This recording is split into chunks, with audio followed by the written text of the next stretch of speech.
What's up, everyone? Welcome back to another episode of the High Value Agent Podcast, where we inspire people to create a better life through real estate.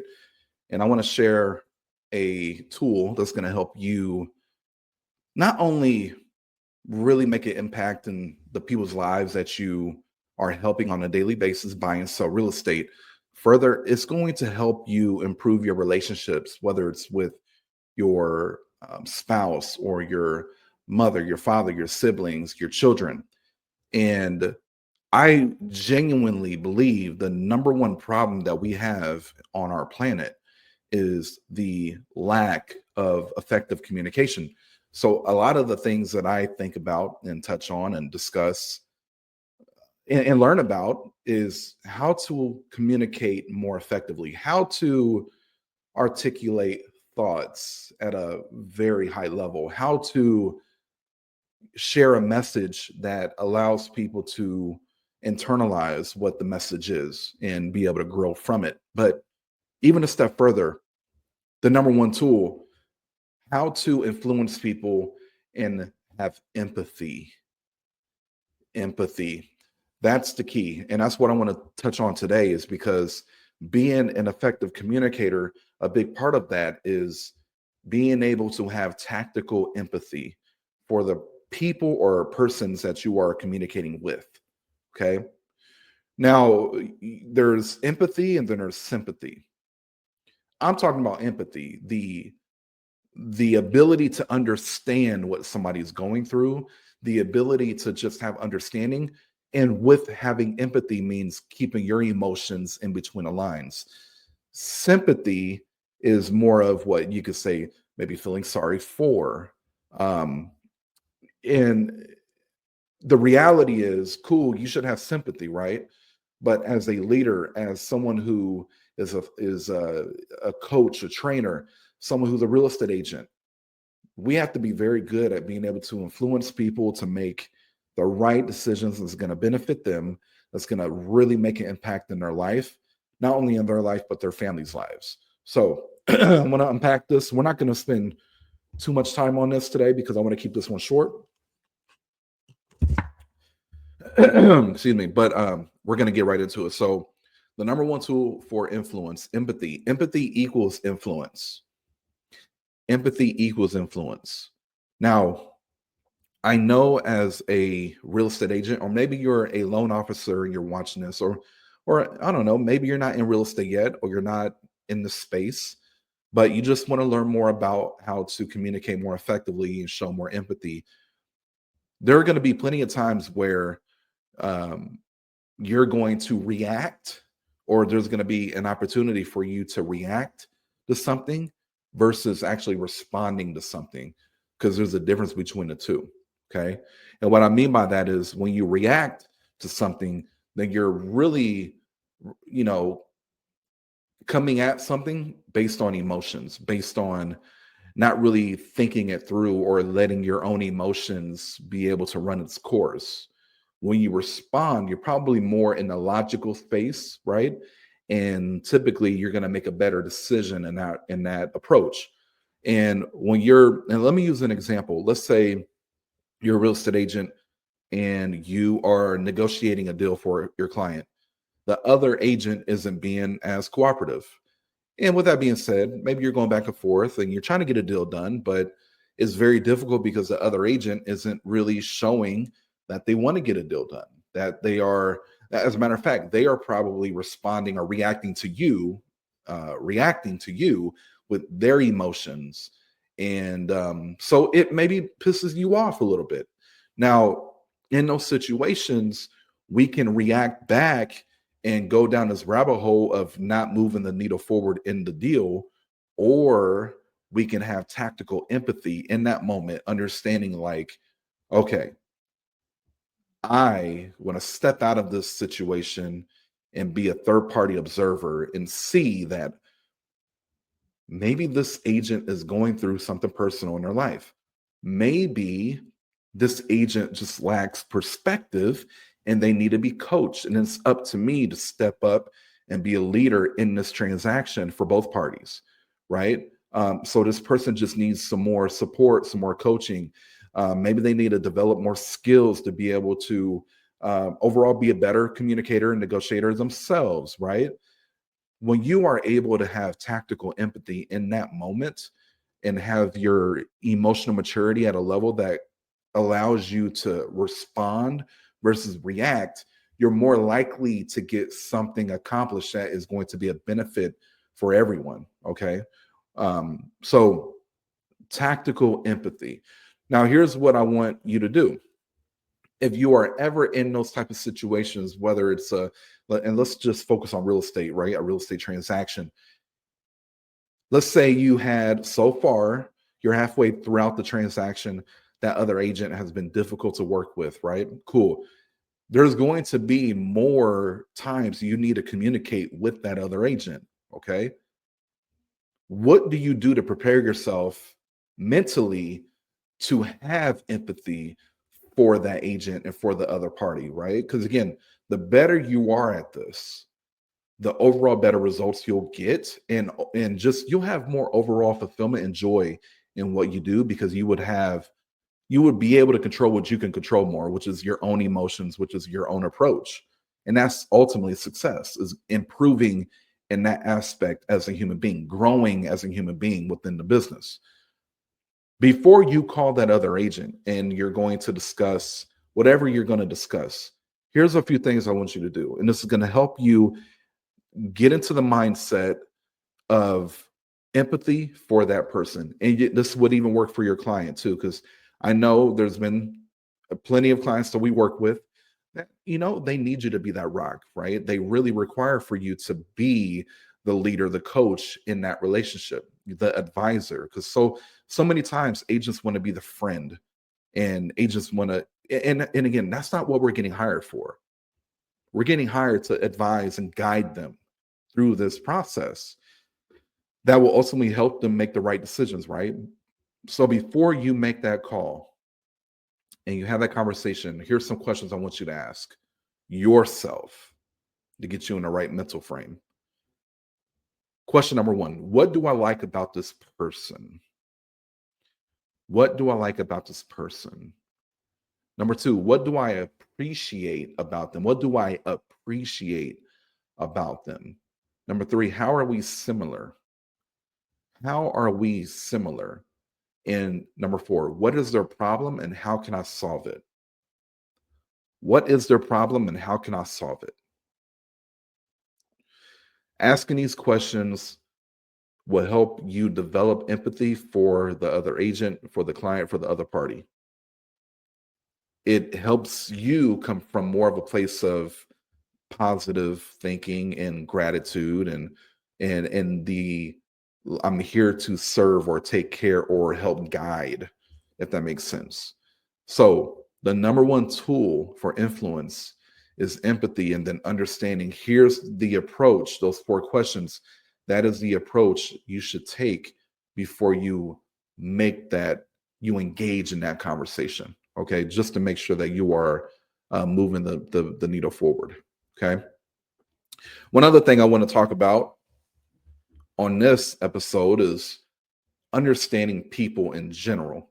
Understanding people in general, because what we want to do ultimately is we want to be we want to be somebody who's trustworthy. We want to be respected, and we also want to show respect. And a great way of doing that is building as much rapport as possible with the individual, right? And in order to do that, you have to have versatility. You can't just rely on working with people that are like you, because if you do that, you're going to put a cap on your business, a cap on your life. You have to have the skill set to be able to um, create a relationship with anyone. All right, whether they're like you or the complete opposite of you. Okay, but in order to do that, we got to understand people. We got to understand who people are and identify that stuff. So if you've ever heard of the DISC, it's a personality test or personality assessment that you can take a lot of times for free. I'm sure there are websites where you can take them for free.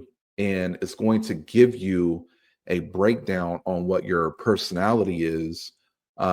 You have your normal personality, right, on a day-to-day basis, and then you have your like an adaptable personality. And I'm not, this isn't about like breaking down how the disc works from A to Z, but what I want to do is give you some insight on what you could look for in people to identify where they land on the disc assessment. So now, when I took the disc assessment, and I've taken it several times over my career, because before real estate, I didn't even know what it was, and but since I've been in real estate, I've probably taken it like or seven times. When I first got into real estate, I was a high DI, like extremely high DI, and a D on the disc is somebody who is they're the type of people who want results. They are you don't want to really dictate with those people. They typically uh, they typically make fast decisions. They're drivers, right? They're drivers. And then a high I is someone who wants to be involved. Typically, they're friendly. They're the life of the party. Um, they like to have fun. Okay, they like to talk. So that was who I was in the very beginning of my real estate career, and probably before that, right? Because the first time I took the desk, the disc was when I first got into real estate. Now, I've the last time I took it, it was, I don't know, maybe about 2 years ago now, and my disc has changed. I'm now an extremely high D and an extremely high C. My I and my S has always been pretty low, but my I has dropped a pretty big amount. It's not like super low. It's like still, I think it's the third highest, but I'm a high DC and a C. There's somebody who they're very thorough. Maybe they're a little more analytical. They do not like to be pushed. They don't like to be. They like to really take their time and making decisions and having all the information before they do so. Okay, so if you're trying to like close too quick, or you're trying to be pushy in a conversation, that's not going to work with a high C. And they want the data, they want the actual facts, and that's who I am now. And it makes sense because, like, it just makes sense. Like I now enjoy spreadsheets. I now enjoy analyzing data. I enjoy looking at historical data and seeing trends. And I genuinely do love to take my time and making decisions. Even though I'm a high D, I still like to take my time and make sure I have all the information right in front of me, analyze it, digest it, and then at that point, making an informed decision is what I genuinely care about. Now, with that being said, let me break this down, because I broke down a DC. That's what I am. Which, by the way, I learned that a high DC is a very uncommon combination. So that's pretty cool to know. But understanding people. So again, when you're talking to people, when you're interacting with people, if you're talking to somebody who is they're a driver personality, they want results quick. Um, they like making decisions, they like moving fast. Like, you got to identify that, and don't try to dictate that person, right? Be their equal with those type of people. Maybe you are talking to somebody and they have a very high energy personality, and they like to talk a lot, they are friendly. Like, those people, you want to make sure that you allow them to talk. Like, allow that person to talk. Don't talk over that person. Allow them to talk. That's a high I personality. And S, they are typically somebody who wants security. And those people, I mean, you want to be authentic with them, which you should be authentic with everyone, but be authentic, slow down with them. You really got to build trust. Okay. They are typically undecisive, so you need to help them decide by making sure that you are giving them the facts and you are just being patient with them. Okay. So again, they want security. Typically, they are going to be slower in making their decisions. Now, the more you know about the person you're communicating with, again, the more effective you can communicate and speak their language, if that makes sense. All right. So again, we touched on tactical empathy. That's the number one tool for influence. The four questions you need to ask to really get yourself in the empowered state of mind to lead that conversation in a positive way and really increase rapport with the person you're talking to, right? Increase the trust. And then we also talked about just understanding people using the disc. If you want, you can, I'd highly recommend if the disc was something that you're interested in, Google it and do your own research on it and study it. Get better at being able to be a chameleon. You got to be able to talk and communicate with everyone, not just people who are like you. But look further into it. I think it could really help you when you are building your real estate business. These are things that typically are not talked about, but we are paid based on how well we communicate. We are paid on how confident we are as an individual, as a professional. Confidence and commissions go hand in hand. The more you know, the more you can incorporate and build these skills into your business, into your life, the more confident you'll be, the more money you'll make, the more people you'll help. Okay. All right, y'all. Yeah, this is good. I wanted to just keep this one nice and short, very, very tactical on this episode. Um, if you found value in this, man, like, comment, subscribe to the channel. If this is YouTube, obviously subscribe to it. Leave a comment. Let me know some takeaways. If you're listening to some of the audio platforms, leave us a review, subscribe, follow us, and not only on there, but you Facebook as well. High Value Agent, we're everywhere.